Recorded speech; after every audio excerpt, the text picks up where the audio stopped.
मुझे तुमसे बात करनी है। मैं चाहती हूँ कि हम कहीं बाहर मिले। किस हैसियत से? हैं? मैं तो तुम्हारी जान का दुश्मन हूं ना। बकवास नहीं करो, जो मैं कह रही हूँ वो करो। अच्छा ठीक है, मिल लेंगे। है चलो ठीक है, मैं तुम्हें लोकेशन भेजूंगी, वहां पर पहुंच जाना। ओके जी, जो हुक्म। Good bye.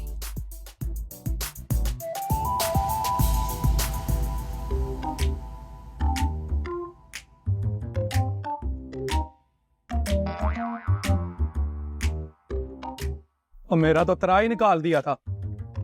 बता के सलूट मारा करो। सर जी 10 के कौन सलूट मारदा है? ये तो थोड़ा प्रोटोकॉल आ।